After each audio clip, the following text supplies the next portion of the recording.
Good morning everyone, I hope তোমরা সবাই ভালো আছো and welcome to my new blog. তো সকাল সকাল রেডি হয়ে গিয়েছি কারণ আমার আজকে ইউএসএ ইউনিভার্সিটিতে ক্লাস আছে। তো কিছুক্ষণের মধ্যেই আমি ভার্সিটিতে যাওয়ার জন্য বাসা থেকে বের হব। তোমরা দেখতে পাচ্ছ আজকের ওয়েদারটা সানি, সেই সাথে তোমরা দেখতে পাচ্ছ আমার রুমটা অনেক অগোছালো হয়ে আছে। আমি ভার্সিটির ক্লাস শেষ করে এসে আমার রুমটাও গোছাবো। অ্যান্ড তোমরা সবাই জানো যে ব্যাচেলরদের রুম একটু অগোছালোই থাকে। তো এখন আমি বাসা থেকে বের হয়ে গিয়েছি অ্যান্ড আমাদের লিফটটাও এসে পড়ছে। তো এখন লিফট দিয়ে আমি গ্রাউন্ড ফ্লোরে যাব। আর আজকে আমার রেড ওয়াইন দিয়ে আমি ভার্সিটিতে যাব। জাস্ট নাও আমি বেসমেন্টে এসে পড়ছি অ্যান্ড তোমরা দেখতে পাচ্ছ আমার রেড ওয়াইন এখানে দাঁড়ায় আছে। আর অনেকদিন ধরে রেড ওয়াইনকে নিয়ে বের হওয়া হয় না, দ্যাটস ওয়াই আজকে আমি রেড ওয়াইনকে নিয়ে বের হব। আর রেড ওয়াইনকে অনেক সুন্দর লাগতেছে কারণ এটাকে ধুয়ে মুছে একদম পরিষ্কার করে রাখছি। এখন আমি বের হয়ে গেলাম এন্ড তোমরা দেখতে পাচ্ছ বাইরের ভিউটা কত বেশি সুন্দর লাগতেছে। আকাশের মেঘগুলো অনেক সুন্দর হয়ে আছে এন্ড ওয়েদারটাও সানি হওয়াতে ভিডিওতে একদম 100 আসছে। এন্ড হোপফুলি আজকের রাস্তাটাও ফাঁকা, দ্যাটস ওয়াই চালায়ও মজা পাইতেছি। এন্ড গাইজ, অনেকদিন পরে তোমাদের রেড ওয়াইন দেখে কেমন লাগতেছে কমেন্ট করে জানাতে ভুলবা না। এন্ড আজকে ইউনিভার্সিটিতে অবজেক্ট ওরিয়েন্টেড অ্যানালাইসিস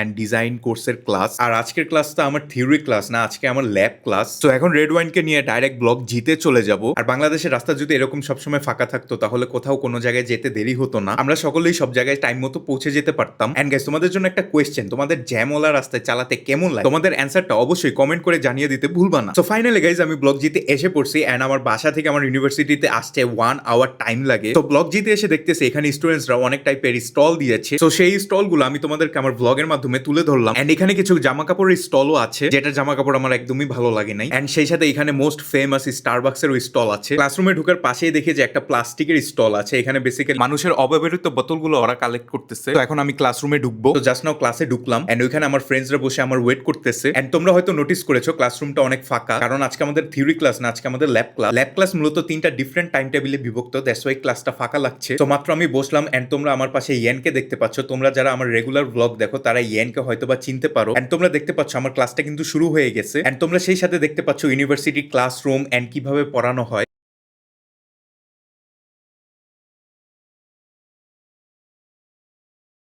তো আমার ল্যাব ক্লাসটা শেষ হয়ে গিয়েছে, বেসিক্যালি 1 আওয়ারের ল্যাব ক্লাস ছিল। এখন ব্লক জি থেকে বের হয়ে রেস্টুরেন্টে যাব কারণ আমার অনেক বেশি খিদা লাগছে। সো জাস্ট নাও আমি ব্লক জি থেকে বের হলাম এন্ড বাইরে অনেক রোদ। এন্ড অলসো ব্লক জিতেও কিছু রেস্টুরেন্টস আছে, বাট সেখানে আমি খাবো না কারণ এখানের খাবারগুলো আমার কাছে মজা লাগে না। তো ব্লগ করতে করতে একটা চেরি ক্রসের দেখা পেয়ে গেলাম, দ্যাটস ওয়াই আমি এটাকেও ব্লগে নিয়ে নিলাম কারণ এটাকে দেখে আমার চেরিটিকো 8 প্রো এর কথা মনে পড়ে গেল। বাইরে অনেক রোদ দেখে আমি ছাতা নিয়ে হাঁটতেছি এন্ড আমার সাথে আমার ফ্রেন্ডসরাও আছে। সো জাস্ট নাও ব্লগ এতে এসে পড়ছি এন্ড ব্লগ এতে এসে দেখতেছি এখানে অনেক কান্ট্রিজের ফ্ল্যাগ লাগানো, সেই সাথে আমাদের বাংলাদেশেরও কিন্তু ফ্ল্যাগ আছে এখানে। সো বাংলাদেশের ফ্ল্যাগ লাগানো দেখে অনেক ভালো লাগলো এন্ড সেই সাথে ব্লগ জি এর মতো ব্লগ এতেও অনেক টাইপসের স্টল দেখা যাচ্ছে। আর গাইস, ভার্সিটি থেকে বের হয়ে দেখা পেয়ে গেলাম আমার মোস্ট ফেভারিট কার বিএমডব্লিউ এর ব্ল্যাক কালার বিএমডব্লিউ, দেখতে অনেক বেশি সুন্দর লাগতেছে।